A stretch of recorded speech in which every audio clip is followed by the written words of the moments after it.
Herzlich willkommen zu unserem ersten deutschsprachigen XPV-Webinar. Ich bin hier zusammen mit meiner Kollegin, der Judith Rolandelli. Mein Name ist Dino Kahl und ich freue mich heute sehr, Ihnen einen unserer innovativsten Kunden vorzustellen, die Firma Imotana. Und Sie werden erfahren, wie Sie in 8 Minuten zu einem Kickstarter-Erfolg werden. Aber jetzt erstmal eine kurze Intro zu Imotana. Wir sind Imotana und haben einen Traum. Wir wollen jedem Amateurfußballer maßgeschneiderte Fußballschuhe ermöglichen. Perfekt passende Schuhe für eine perfekte Performance. Bei Imotana revolutionieren wir die Art und Weise, wie du Fußballschuhe bestellst und wie wir sie für dich herstellen. Im 3D-Konfigurator erstellst du dir dein eigenes Design, du wählst die Farben, entscheidest dich für eine High- oder Low-Sock-Variante und legst fest, ob du Schraubstollen oder Nocken spielen möchtest. Ich freue mich heute ganz besonders herzlich eben Matthias Leibitz, Co-Founder und CEO von Imotana zu begrüßen. Hallo Matthias, willkommen zu unserem Webinar. Hallo. Hallo. Ja, genau, vielleicht für diejenigen, die jetzt in unserem Webinar teilnehmen, wir haben die Möglichkeit über den Chat, vielleicht nutzen Sie den Chat kurz oder nutzt ihr mal den Chat kurz, um vielleicht zu sagen, woher ihr alle kommt, dann können wir sehen sozusagen ein bisschen, wer teilnimmt und aus welchen Regionen. Plus, wenn irgendwelche Fragen auftauchen, gerne den Chat nutzen, die Fragen nehmen wir auf. Wir haben am Ende nochmal eine kurze Fragerunde auch mit Matthias. Und Matthias, ich glaube, du hast noch irgendwas mitgebracht, richtig? Ja, genau. Also ich zeige später mal, wie wir so einen Fußballschuh von uns im 3D-Konfigurator erstellen und wie er dann eben so in echt aussieht. Und für Interessenten, die ganz bis am Schluss durchhalten und dabei bleiben, wenn ich von Imotana und Titan erzähle, für die verlosen wir am Schluss noch einen eigenen Torwarthandschuh, den man sich selber dann im 3D-Konfigurator zusammenstellen kann, oder ein Shirt, wenn man das lieber möchte. Also das ist sozusagen das kleine Goodie, das ich mit beisteuere, wenn du bis am Schluss einfach durchhältst. Super, sehr cool, sehr cool. Ja, Matthias, dann fangen wir doch gleich mal an. Also mich würde brennend interessieren, wie kam euch denn die Idee, ja, Imotana überhaupt zu gründen, aufzubauen, über Kickstarter natürlich zu promoten? Du hast schon erzählt, ihr macht personalisierbare Fußballschuhe, also da kann man wirklich alles einstellen. Was unterscheidet euch da von den Klassikern, jetzt Adidas, Nike etc.? Was macht euch besonders? Warum seid ihr da so erfolgreich? Ja, fangen wir vielleicht mal mit dem ersten Punkt an. Wie sind wir denn auf die Idee gekommen, überhaupt Fußballschuhe als Produkt zu entwickeln und zu verkaufen und das dann noch 3D konfigurierbar? Wir haben ja vielleicht als kleiner Schwenker sozusagen, woher ich eigentlich komme. Ich habe schon die Firma Titan gegründet oder die Marke Titan gegründet und da statten wir Torhüter mit Profi-Equipment aus. Von Kopf bis Fuß, aber eben nur bis zu den Stutzen sozusagen. Die Fußballschuhe hatten wir immer ausgeklammert. Das ist ein sehr, sehr komplexes Produkt und da hatten wir noch gar nicht das Know-how am Anfang. Aber dann ist immer mehr aus unserer Community heraus die Nachfrage gekommen, hey Jungs, wann macht ihr mal Fußballschuhe? Könnt ihr das auch unter der gleichen Qualität machen und im gleichen Konzept wie bei Titan?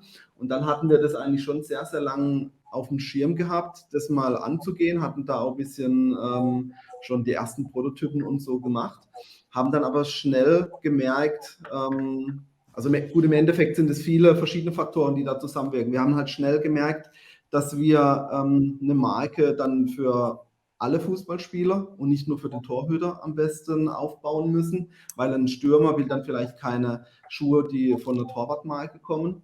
Das war Nummer 1. Nummer 2, wir haben gemerkt, da ist ein Bedarf für konfigurierbare Produkte, weil einfach so der Trend im Markt dahin geht, man möchte nicht mehr nur noch den großen Stars hinterherlaufen, sondern man möchte sich eigentlich eher selber verwirklichen, selber ausdrücken, also ein Produkt haben, das nicht noch 10-mal am Sportplatz irgendwie die anderen Spieler auch noch anhaben. Also da war so der Bedarf einfach nach was Eigenem. Wir haben eben auch aus dem Bereich Titan die Erfahrung mit Torwarthandschuhen, dass das sehr, sehr gut ankommt. konfigurierbare Produkte in einem eigenen Design. Und dann kam einfach auch noch eine glückliche Fügung dazu, dass wir, weil Fußballschuhe schon einfach ein technisch sehr anspruchsvolles Produkt ist, dass wir dann einen Partner aus einem anderen Projekt einfach kennengelernt haben, der schon sehr, sehr lange Fußballschuhe entwickelt und produziert hat. Und so haben wir dann die neue Marke Imotana gegründet. Das ist so dann sozusagen der Abschluss. Wie sind wir überhaupt auf Fußballschuhe und Imotana gekommen? Das war die ganze Geschichte dazu. Es gab einfach die aktive Nachfrage von Kunden. Wir sind da ganz, ganz nah dran als Direct-to-Consumer-Brand. Dann der globale Trend, den es einfach gibt, heißt Individualisierung, Konfigurierung, also ein eigenes Produkt zu erstellen. Und wir hatten dann auch die technischen Möglichkeiten und das technische Know-how. Und das haben wir dann einfach zusammengepackt unter Imotana. Und so sind wir dann Ende 2020 mit dieser Idee gestartet und haben versucht, die Community dazu zu aktivieren. Und das ist dann schon sozusagen die Überleitung zum Punkt, was unterscheidet uns denn von Nike oder Adidas beispielsweise? Und das ist gerade unser Direct-to-Consumer-Ansatz. Also wir sind wirklich direkt an den Kunden dran. Da ist kein Fachhändler dazwischen, da ist nicht noch vielleicht irgendeine Marketingagentur oder so dazwischen, sondern wir haben den direkten Kontakt. Wenn ein Kunde eine Idee hat und er schreibt uns eine Nachricht, landet die bei jemandem von uns im Team wirklich, also von den Entscheidern, aktuell bei mir oder beim Benjamin. Das heißt, wir sehen, was will der Kunde, was findet er gut, was findet er schlecht. Also wir kriegen ganz schnell Feedback. Wenn ich einen Instagram-Post mache und sage, hey, was haltet ihr davon? Dann habe ich eine halbe Stunde später 20 Nachrichten und am Ende des Tages vielleicht 50 Vorschläge, was wir machen können. Also so eine schnelle Response-Rate von den Kunden, das kriegt einfach kein großer Global Player hin. Die brauchen viel, viel länger. Die sind einfach nicht nah am Kunden dran. Und dann können wir natürlich, wenn wir Imotana als Brand und als Firma komplett neu aufbauen, wir müssen nicht irgendwelche Barrieren einreißen, sondern wir starten auf der grünen Wiese. Wir sagen einfach, hey, wir wollen ein cooles Produkt machen, wir wollen ein customized Produkt machen, wir wollen ab Losgröße 1 starten. Wenn ich jetzt gewohnt bin, vom gleichen Schuh immer 100.000 oder 500.000 Paar zu produzieren, dann ist es für mich schon innerlich wahrscheinlich eine größere Überwindung, auf die Losgröße 1 runterzugehen. Das ist einfach so ein großer Vorteil immer von einem Startup, dass du einfach komplett neu auf der grünen Wiese anfängst und einfach mal alles neu denken kannst. Du hast nichts auf dem Rücken, im Rucksack, was dich da behindert, was Neues anzugehen, sondern du kannst einfach den Markt revolutionieren. Ja, ist super spannend. Starten so abgedroschen, wie sich das eigentlich anhört, aber das stimmt in unserem Fall wirklich. Wir können da einfach ganz, ganz neue Wege gehen. Cool. Ja, es klingt auch so ein bisschen Richtung, wie du sagtest, jeder möchte da seinen eigenen Geschmack auch auf das Produkt bringen mit dieser Personalisierung, weil es ist ja doch, ja, auch wenn es Sport ist und funktional gut funktionieren muss, auf der anderen Seite auch so ein bisschen in Richtung Fashion, sieht man ja auch im Profifußball, da hat jeder Fußballer so seine eigene Note. Ja.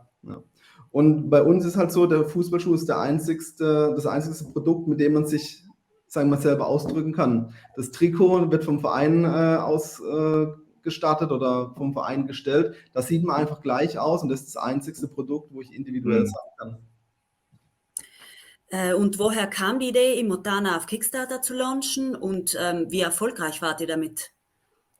Wir hatten von Anfang an gesagt, dass wir es eben ganz anders machen wollen als die etablierten oder traditionellen Brands. Wir wollten von Anfang an unsere Community aufbauen und mit in die Produktentwicklung, die Entscheidungen mit einbauen oder mit einbinden.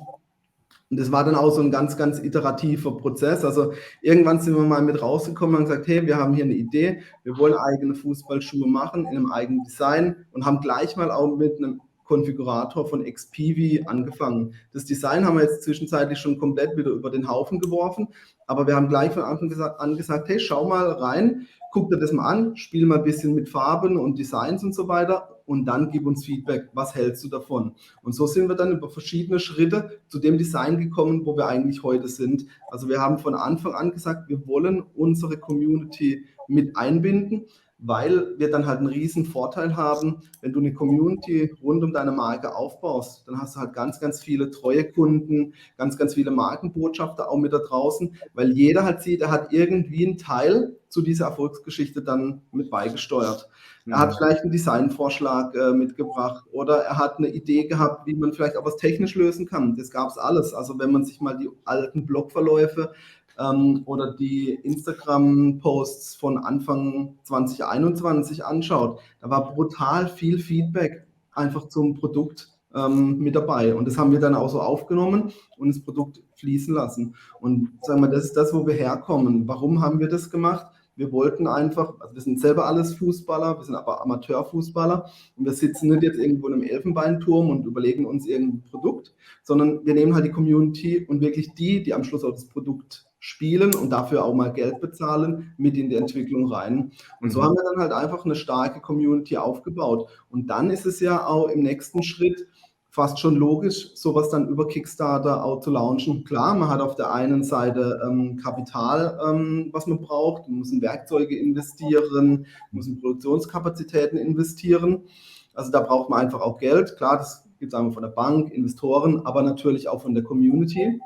Das ist mal Nummer 1. Nummer 2, wenn wir mit so einem Projekt anfangen, dann brauchen wir auch mal eine gewisse Menge, um einfach die Produktion loslegen zu können. Da kann man nicht mal mit einem Schuh anfangen in einer Woche oder so. Da gähnt ja dann auch die Produktion, sondern da muss man ein bisschen was zusammensammeln. Und da ist halt Kickstarter wirklich super Projekt oder super Plattform, um mal sagen wir mal, die Early Adopter oder die ganz verrückt sind auf solche neue Produkte, dass man die mal einsammelt, gemeinsam Bestellungen platziert und dann kann so die Produktion im zweiten Schritt losgehen.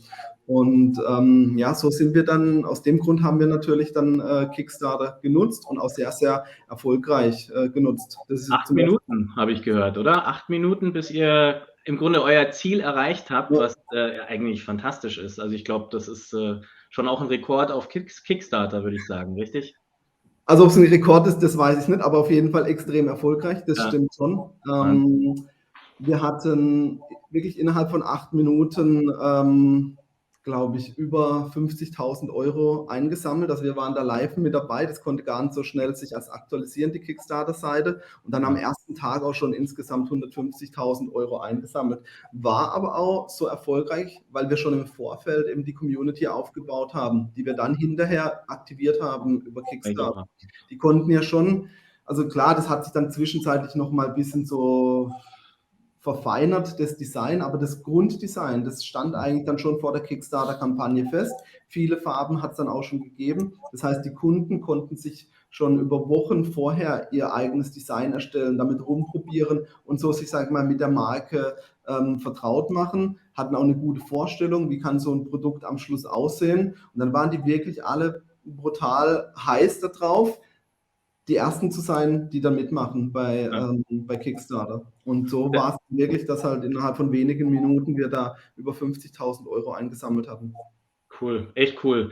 Es klingt so ein bisschen wie nicht Make to Order, sondern Invent to Order. Also ihr habt eure Idee, ihr bringt diese Sachen raus, eure Community kann es schon ausprobieren, sieht es natürlich, auch dreidimensional, kann damit spielen, experimentieren, nimmt teil bei der Kickstarter-Kampagne und dann könnt ihr als wirklich, ich würde jetzt mal sagen, als eben Direct-to-Consumer-Brand, aber so direkt daran, schon von Anfang bis jetzt sozusagen, da sehr, sehr erfolgreich agieren.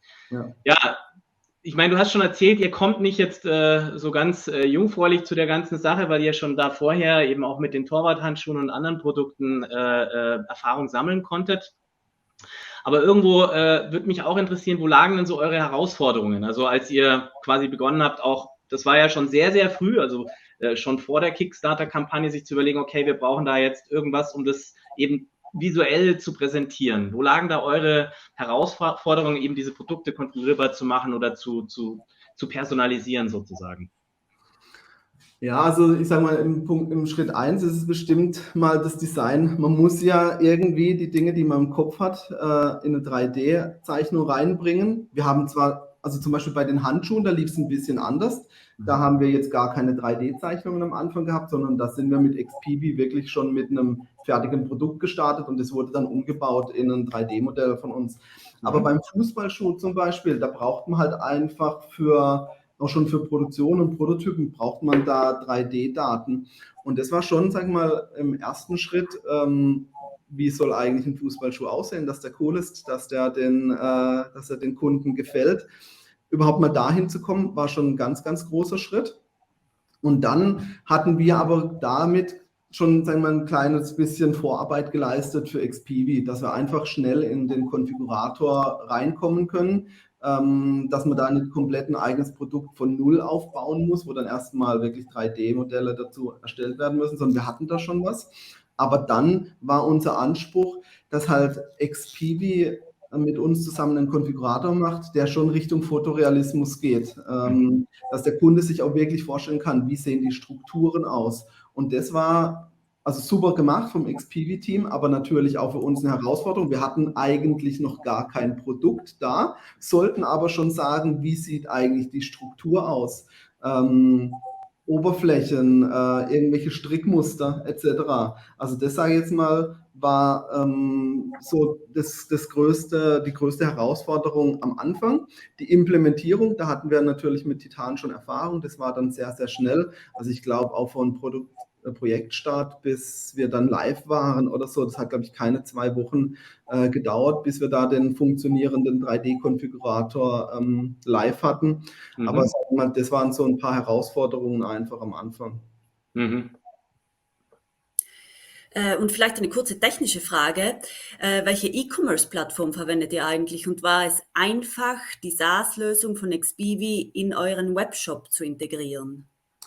Wir arbeiten mit Shopify, bei Titan sogar Shopify Plus, aber grundsätzlich die Plattform ist Shopify bei beiden Brands und da ist die Integration wirklich super easy. Gibt es eine App von XPV über Shopify, sodass man einfach halt die beiden Systeme miteinander connecten kann. Also ich würde sagen, das ist schon Richtung Plug and Play. Klar, wenn man noch ein bisschen mehr Detailanpassungen dann in der Oberfläche haben will, auf Kundenseite muss man sich halt einfach ein bisschen mit HTML und so weiter auskennen, aber alles kein Hexenwerk. Also wir nutzen Shopify und ich glaube, das ist auch eine der Softwares, die meisten wirklich im Einsatz haben da draußen, die sich momentan im E-Commerce aufhalten und dafür gibt es einfach eine super Integration und so haben wir das dann auch gelöst. Also war wirklich auch nicht schwierig. Super, super, klingt gut. Jetzt, glaube ich, haben wir sehr viel darüber gesprochen, wie ihr von der Idee sozusagen zur Kampagne und dann auch wirklich live gekommen seid, wo eure Herausforderungen lagen. Ich glaube, was jetzt jeden mal interessiert, vielleicht kannst du mal zeigen, wie erfährt denn ein Kunde von Imotana, wenn er auf eure Seite kommt, das Einkaufserlebnis? Also was macht es so besonders und so speziell? Vielleicht kannst du uns da ein bisschen mal was zeigen. Dann teile ich gerade mal meinen Bildschirm.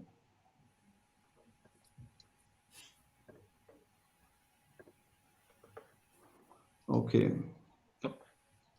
Genau. So, also das ist die Webseite von Imotana. Ein großer Vorteil bei uns ist, dass wir ja nicht nur 3D konfigurierbare Schuhe machen, sondern die passen auch noch perfekt durch einen 3D-Scan. Das heißt, der Kunde scannt sich vorab seine Füße ein mit einem Smartphone und wir machen ihm dann den Perfect Fit für seine Fußballschuhe. Aber wenn er einfach mal sich dann einen eigenen Schuh erstellen will, dann geht es echt super easy. Und zwar ist das jetzt hier unser Konfigurator, über den man auf unsere Webseite imotana.com draufkommt. Es geht los mit so einem Rohling, jetzt noch ganz in weiß gehalten. Der Kunde kann sich das aber mal wirklich überall anschauen. Man sieht hier coole Strukturen, also wirklich so sieht der Strick auch in echt aus. Wir haben die 3D-Applikationen, Powergrid, Logo und so weiter auf der Seite. Also die Darstellung ist wirklich cool. Der Kunde kann sich also vorstellen, wie der Schuh am Schluss aussieht. Und jetzt werde ich einfach mal einen Schuh durchkonfigurieren und nachher zeige ich mal, wie der dann auch wirklich in echt hier aussieht, dass man das mal vergleichen kann. Also ich habe hier verschiedene Möglichkeiten, wie ich das Upper gestalten kann. Das hat man ja auch schon im Intro-Video gesehen. Und mir persönlich gefällt es einfach Camouflage sehr gut. Also wähle ich jetzt mal hier Camouflage aus. Dann vorne das 3D Power Grid kann ich natürlich auch in allen möglichen Farben mir zusammenstellen. Da geht es wirklich mal nur um Farben und Muster, die man da ändern kann.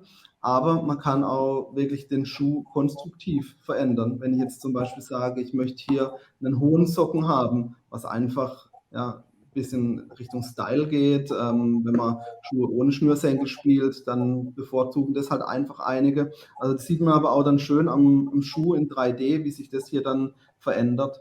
Ich kann auch hier den Socken beispielsweise in unterschiedlichen Farben machen. Wähle ich mir jetzt mal einfach klassisch was schön Schwarzes aus. Dann auch hier kann sich der Kunde entscheiden, will ich Schnürsenkel mit dabei, die natürlich dann auch in verschiedenen Farben. Ich mag jetzt aber eher was Schlichtes, also lasse ich die Schnürsenkel weg. Dann kann der Kunde sich aussuchen, was für eine Logofarbe möchte er. Also zum Beispiel Neongelb, grünes Logo oder klassisch einfach wieder was Weißes. Auch hinten kann man sich das Logo noch anpassen. Hier gibt es dann auch einfach coole Regeln von XPV. Also ich habe zum Beispiel hier das Heel-Cover auf schwarz geändert, dann ist die Schriftfarbe weiß. Dann ändert sich auch automatisch hier der Stick im Logo. Wenn ich auf weiß hinten gehe, dann habe ich Imotana in schwarz geschrieben, dann ändert sich auch der Strick hier oben. Also da gibt es schon so ein paar coole Regeln, wie man dann Abhängigkeiten miteinander verbinden kann. Dann wähle ich jetzt noch ganz am Schluss die Sohle aus, damit wir hier durch sind. Ja, Logo ist ja schwarz hinten. So, und so sieht jetzt der Schuh in 3D aus. Wir haben hier die Struktur, wo man hinten erkennt. Das glitzert auch ein bisschen so. Ich hoffe, man sieht das auf dem Bildschirm. Wenn nicht, müsst ihr das vielleicht auch mal selber angucken. Also man hat da wirklich richtig coole Strukturen. Und wenn ich jetzt mal auf Teilen beenden gehe und jetzt mal wieder den Schuh zeige, dann sieht er auch wirklich in echt so aus. Also wir haben die neongelbe Sohle, die so ein bisschen glänzt, die eine coole Struktur drauf hat. Wir haben hinten das schwarze Heel-Cover, das was dann auch vorne hier zu dem weißen Logo führt. Also so, wie wir den Schuh jetzt im 3D-Konfigurator zusammengestellt haben, so kommt er dann auch wirklich 1:1 beim Kunden hinterher raus. Also das ist die Kundenerfahrung, die er hat. Dauert dann so, sage ich jetzt mal aktuell bei uns 6 Wochen, bis er die Schuhe bekommt. Wir haben das auch ein bisschen aufgebohrt, weil also den ganzen technischen Ablauf, weil wir ja noch einen 3D-Scan vom Kunden brauchen. Da verknüpft er einfach sozusagen ein Konto mit dem Smartphone und mit der Verifit-App, scannt das seine Füße ein. Im Backend oder im Kundenkonto kann er dann sich sozusagen das auch miteinander verknüpfen. Und dann wissen wir einfach, okay, wenn er sich dann den Schuh designt hat, dann ziehen wir uns einfach den 3D-Scan von seinem Fuß, verheiraten das miteinander und so geht es dann direkt in die Produktion. Also Hyper-Personalisierung eigentlich, kann man sagen. Genau. Also nicht nur eigenes Design, sondern auch eigener Fit. Ja, dieser Scan, das würde mich nochmal interessieren, dieser Scan der Füße, ist es dann wirklich so, dass das wirklich auch passt? Also, dass ihr seht, wenn die Kunden das dann bekommen, dass das, ich meine, ich kenne das so ein bisschen von Orthopäden, wenn du Einlagen brauchst, da gibt es ja mittlerweile auch diese Scanner, die genau dir die richtigen Einlagen machen, wenn du irgendwie Probleme beim Sport oder sowas hast.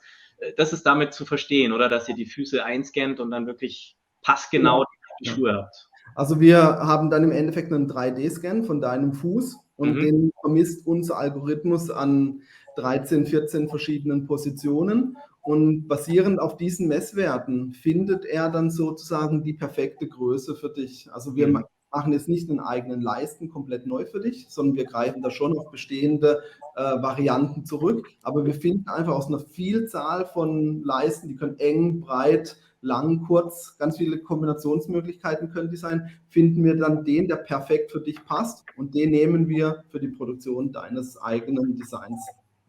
Super. Und was uns jetzt natürlich noch interessiert, sind die Auswirkungen des 3D-Konfigurators. Also wie wichtig ist die Konfiguration bzw. Personalisierung in der Verkaufsstrategie von Imotana und Titan? Bei Imotana, da geht es ja gerade erst los. Die Erfahrungen über eine lange Zeit, jetzt fast schon 1,5, 2 Jahre, haben wir bei Titan. Und da ist es schon so, also du hast über Produkte, die aus dem 3D-Konfigurator kommen, hast du eigentlich 0 Retoure. Der Kunde hat sich im Vorfeld damit beschäftigt, er hat sich sein eigenes Design ausgesucht, er tut da auch wirklich Herzblut und Kreativität und eigene Energie reinstecken. Und deswegen ist er sich in dem Moment, wo er den Handschuh beispielsweise kauft, einfach 1000%ig sicher, dass er ihn genau so will. Wenn da jetzt nicht zufälligerweise mal eine Naht reißt, kann halt einfach passieren bei einem handgefertigten Produkt, dann hast du 0 Retoure bei maßgeschneiderten oder bei 3D-konfigurierten Produkten. Ist für die Kundenbindung auch sehr, sehr gut einfach, weil wenn ich mich als Kunde sozusagen bei der Herstellung des Produktes aktiv selber mit einbringe, habe ich eine ganz andere persönliche Bindung zu dem Produkt, ganz andere Bindung zu der Marke. Das ist wie wenn ich mir einen Porsche im 3D-Konfigurator designe, da habe ich vielleicht einen anderen Bezug, wie wenn ich einfach irgend so einen gebrauchten Golf oder so halt mir kaufe. Und so ist es bei den Produkten einfach auch. Wenn ich als Kunde mir die Zeit nehme, hinzusetzen, wir haben das auch hier erlebt, das sind Freunde und Freundinnen gemeinsam gekommen und haben sich gemeinsam sozusagen überlegt, wie der Fußballschuh aussehen soll. Das ist ja wirklich eine ganz andere Hürde oder ein ganz anderes Level einfach von Commitment, wo man dann hier abgibt. Und deswegen ist es für Kundenbindung einfach extrem cool, so ein Produkt. Bei Imotana ist eigentlich das ganze Geschäftsmodell darauf aufgebaut. Wir wollen den Markt revolutionieren, indem wir ganz, ganz viele konfigurierte Fußballschuhe raus in den Markt bringen und uns damit dann natürlich auch absetzen von allen anderen. Und uns hilft es natürlich auch, wenn man in Richtung Cashflow sich das mal anschaut, denn wir müssen ja nicht in Vorleistung gehen, dass wir ein großes Warenlager aufbauen, was ja sonst eigentlich im Handel oder E-Commerce eigentlich immer ein ganz, ganz großes Thema ist. Vorfinanzierung, ich weiß nicht, wie die saisonalen Schwankungen tatsächlich sein werden. Vielleicht habe ich zu wenig bestellt, vielleicht habe ich zu viel bestellt. Ich habe einfach Kapital auf Lager gebunden. Und wenn man bei Made to Order sich das mal anschaut, da habe ich das einfach halt nie. Ich habe eine Bestellung, Stückzahl 1, sag ich jetzt mal, vom Kunden, der bezahlt auch jetzt. Dann geht erst die Produktion los. Ich weiß also, es gibt die Nachfrage zu diesem Produkt, geht die Produktion los, die ist schon vorfinanziert vom Kunden.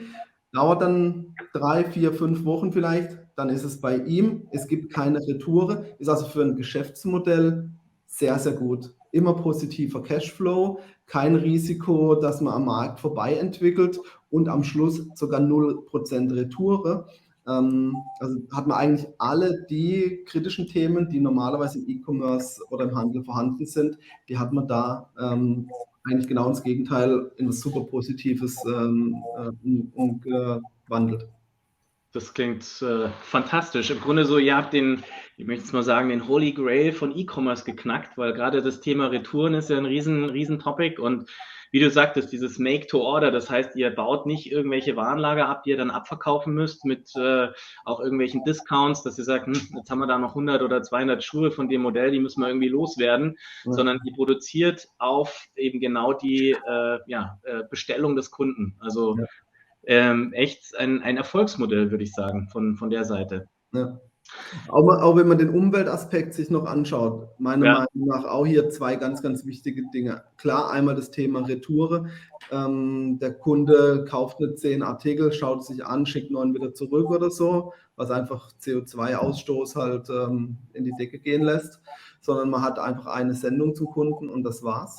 Und Nummer 2, man hat auch keine Ware, die man entsorgen muss, weil das passiert natürlich einfach im Fashion-Bereich auch extrem häufig, dass zu spät produziert wird, die Saison ist schon vorbei, dann hat man die Lager voll und dann wird das Zeugs weggeschmissen, geschreddert oder sonst was. Und das passiert hier einfach nicht. Also man hat wirklich nur den Materialeinsatz für einen Schuh, der kommt zum Kunden an, wird genutzt und wird dann hinterher nicht irgendwie ein Laden mit ein paar tausend Schuhen produziert und geschreddert.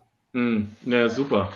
Jetzt vielleicht eine Frage noch zum Ende, wobei ich jetzt auch gerne nochmal alle Zuhörer und Zuschauer quasi auffordere, wenn ihr Fragen habt an Matthias, ihr könnt den Chat nutzen, einfach eine Frage stellen und Matthias kann euch dazu antworten. Vielleicht, ich habe noch eine Frage. ihr seid jetzt erst gestartet, ihr baut das jetzt gerade auch auf von eurem Brand etc. Wann ist es denn soweit, dass ihr sozusagen in der FIFA League oder in den großen Profi-Football sozusagen dann auch wirklich solche Schuhe anbieten könnt? Ist das ein Ziel oder ist das realistisch oder ist es eher so, dass da durch Sponsorenverträge etc. natürlich gewisse Bindungen da sind? Das Interesse ist schon da. Wir werden auch über Social Media, also speziell halt Instagram, von Profis aus der ersten und zweiten Liga in Deutschland schon angeschrieben. Auch Frauenfußball sehr, sehr interessant. Da haben jetzt auch schon, also im Frauenfußball haben wirklich jetzt schon Spielerinnen hier bei uns die Schuhe bestellt. Mein persönliches Ziel ist, dass wir bei der Weltmeisterschaft Ende des Jahres jemanden sehen, der Immotana Fußballschuhe trägt. Und ich glaube, das ist auch möglich. Vielleicht ist es nicht unbedingt bei Deutschland oder bei Brasilien, aber es gibt auf jeden Fall interessante, coole Länder, wo Fußballspieler sicher Bock haben auf so ein individuelles Produkt. Wir haben auch Fußballschuhe mit Länderflaggen zum Beispiel, genau aus dem Grund entwickelt. Und da grenzen wir uns halt komplett ab von den etablierten Brands. Wenn man mal einfach eine, sagen wir mal, Türkei-Flagge komplett groß drauf hat, Deutschland-Flagge, Island-Flagge oder sowas in der Art. Das ist einzigartig. Da hat auch wieder der Profi eine ganz andere Bindung zu dem Produkt, wie wenn er einfach halt so einen Nike- oder Adidas-Schuh trägt, den alle anderen auch bei der WM noch haben. Also das ist so mein kleiner persönlicher Traum und ich glaube, das ist auch möglich, dass wir das hinbekommen. Cool. Also da drücke ich ganz fest die Daumen. Von der Seite nochmal vielen, vielen Dank, Matthias, für deine Zeit und vor allem für diese Insights in Immotana und überhaupt diesen Aufbau, Werdegang. Es war super, super interessant. Danke für die Einladung. Wir freuen uns sehr auf weitere Webinare, die wir machen werden. Und in dem Sinne wünsche ich allen einen sehr, sehr guten Tag und viel Spaß beim nächsten Fußballspiel sozusagen. Ich kann nur heiß empfehlen, auf Immotana oder auf Titan zu gehen und sich dort das Equipment wirklich personalisiert und profimäßig zusammenzustellen. Cool, danke dir. Super, danke, tschüss. Schönen Tag, Schönen ciao. Tag noch.